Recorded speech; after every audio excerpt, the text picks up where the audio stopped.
비콕 인증의 시작이자 비임팩트 평가를 받으려면 기업 계정이 필요합니다. 주소창에 URL 비임팩트 어세스먼트 .net을 넣으면 이런 창이 보이실 텐데요. 이 창 하단에 노란색 버튼 평가 시작하기 버튼을 누르시면 다음과 같은 창이 보일 겁니다. 사용하실 이름, 성, 그다음에 이메일 주소, 비밀번호를 차례대로 넣고 언어 설정을 하신 후에 가입하기 버튼을 누르시면 됩니다. 또는 접속하는 방식에 따라서 다르게 보일 수도 있는데요. 동일하게 이메일 주소, 비밀번호를 넣고 가입하기 버튼을 누르시고 이름과 성, 언어 설정을 누르시면 됩니다. 가입 시 제출한 이메일로 메일이 전송될 텐데요.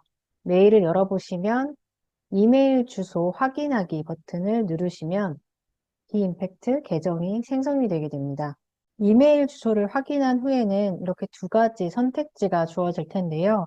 즉시 인증 과정을 시작하기를 원한다면 위의 버튼을, 당장 인증을 추진하진 않지만 임팩트 평가를 우선 진행해 보고 싶다면 두 번째를 선택하시면 됩니다. 어떤 쪽을 선택하든 추후에 변경이 가능합니다. 이제 기업의 정보를 입력하게 됩니다. 먼저 제일 상단에는 공식적인 기업명을 영문으로 적습니다. 저는 기업명을 123 회사로 해보겠습니다. 두 번째는 선택사항입니다. 등록된 법인명이 아니라 선호하는 이름이 있다면 적어주실 수 있습니다. 그리고 마지막은 법인이 설립된 국가를 적어주시면 됩니다. 그 다음에는 기업이 속한 산업군을 선택하시면 됩니다. 우리 기업이 해당하는 산업군 중에 가장 유사한 것을 찾아서 선택하시면 됩니다. 저는 개인용품을 파는 제조업 회사로 선택을 해보겠습니다.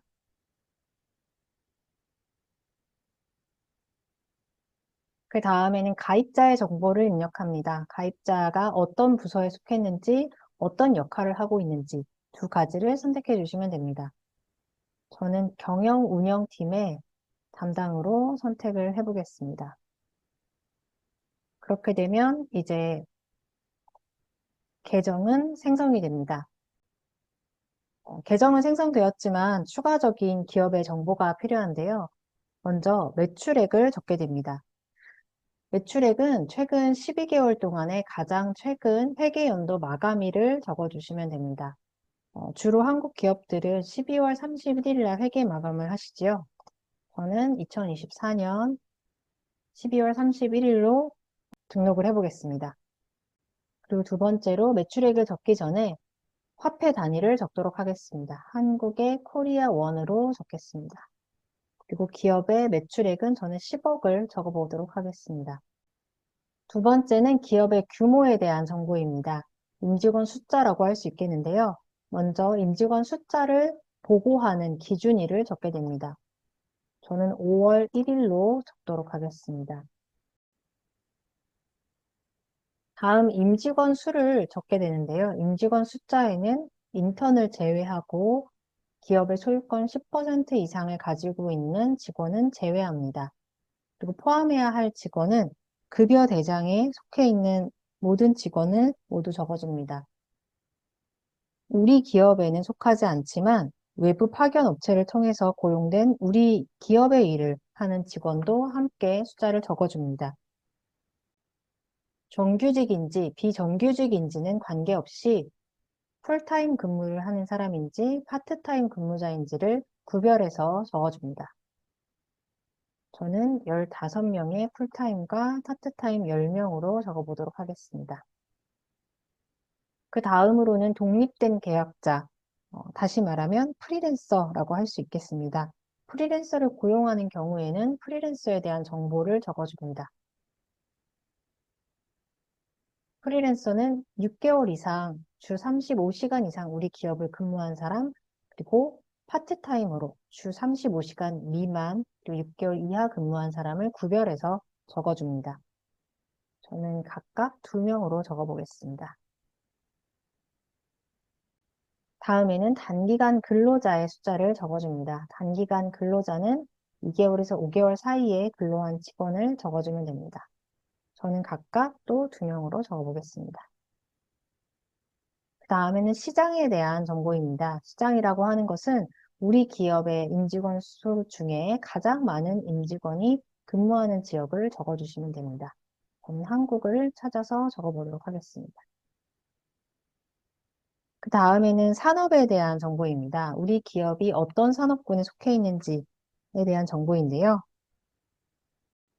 저는 아까 제조업, 개인 유생용품을 파는 제조업을 선택했습니다. 유형 제품에서 매출의 10% 이상이 발생한다면 이렇게 적어주시면 됩니다.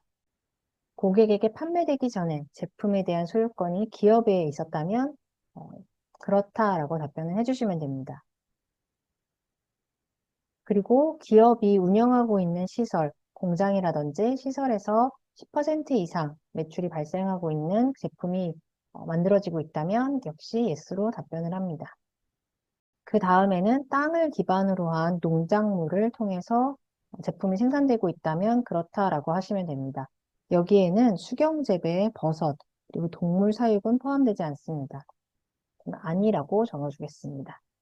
그렇게 선택했더니 제가 아까 선택했던 산업군과 세부 산업군이 선택이 되었습니다.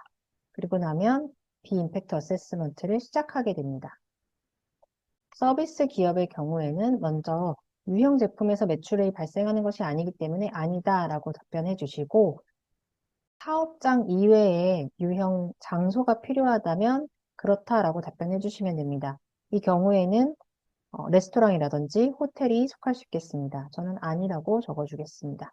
그렇게 되면 세부 산업군을 선택할 수 있는 선택창이 열립니다. 모두 선택하고 나면 비임팩트를 시작하게 됩니다. 기업 정보를 모두 입력하게 되면 이러한 메인보드가 보일 텐데요. 메인 대시보드에서 비임팩트 어세스먼트를 시작해 보도록 하겠습니다.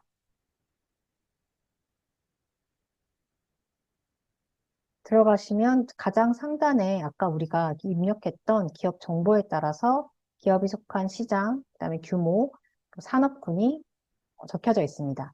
비임팩트 어세스먼트는 기업의 규모와 산업군, 그리고 지역에 따라서 서로 다른 질문 세트를 보여주고 있습니다. 그렇기 때문에 이 정보를 정확하게 입력하는 것이 필요합니다. 여기에 수정이 필요하다면 업데이트 트랙을 누르셔서 다시 아까의 정보를 수정하시면 됩니다.